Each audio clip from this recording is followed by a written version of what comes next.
Is the Samyang AF35mm F1.4 any good? Let's find out.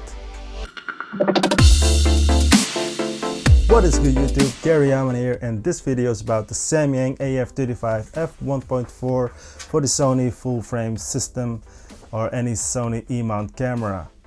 Is it any good? Yes or no? Let's find out. In this review I'm going to show you what it's all about. So the 35mm is actually a very popular focal length for the Instagram post, so that you can bring in the background as well, because it shows how you see the world with your own eyes. Alright, so here it is, the Samyang AF35 F1.4 box itself, and as you can see, it is actually quite basic and not that exciting, to be honest. So, but Samyang is also known for their affordable lenses, so they don't need to have a nice box.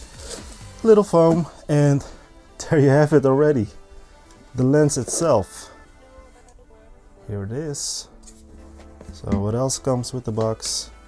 A nice cool pouch, some instruction and warranty papers, and that's about it.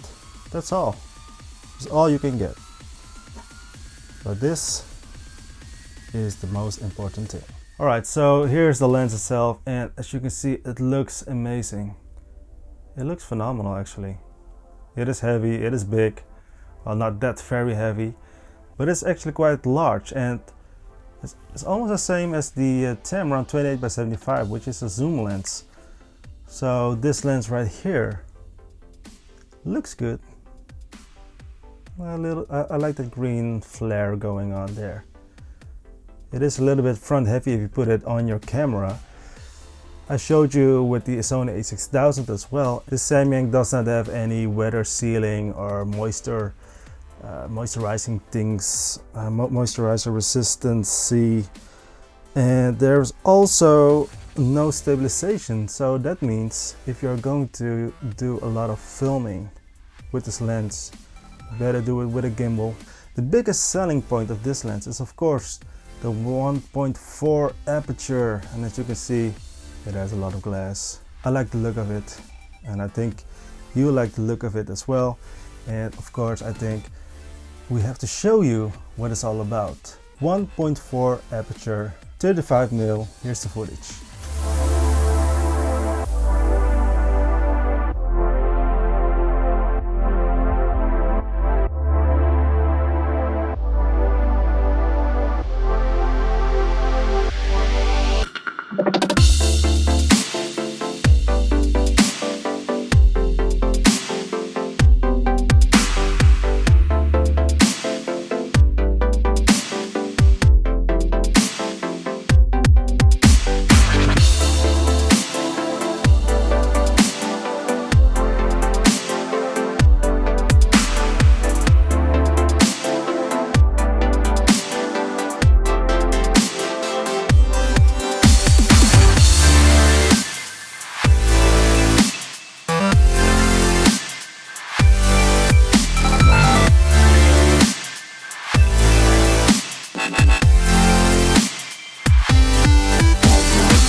Alright guys, so what do you think about the focal length, about this lens, about the colors? What do you think? Looks great, right? I think it looks fantastic. The images look very sharp. The colors look very great as well. So the color rendition, very bright and very contrasty. And I'm filming now with the 35mm f1.4 from Samyang. And I think you can see as well that the background is a little bit more blurry than with the Tamron. But there's one thing, one big disappointment, or actually one big downside of this lens, and that is that it makes a lot of noise. So watch and listen.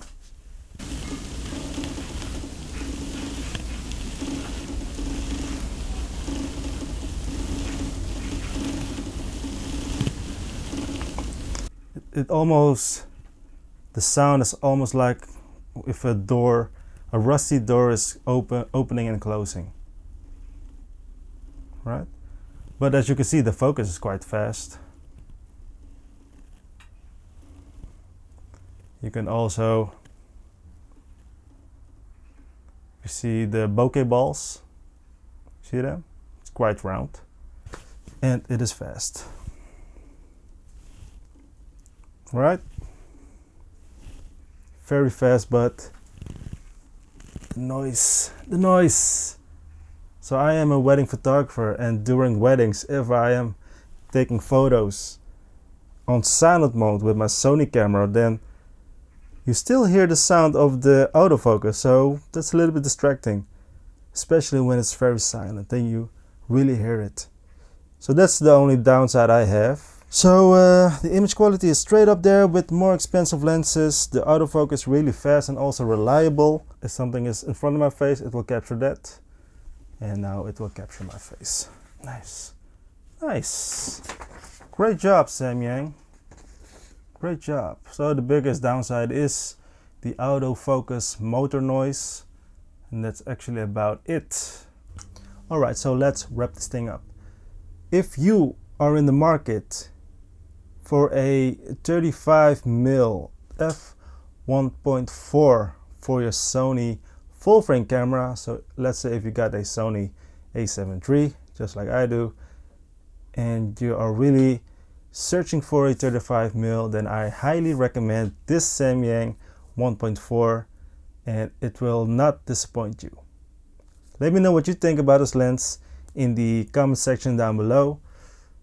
Subscribe if you don't have already, like the video, and do whatever you want to do. Good luck, and I'll see you the next time.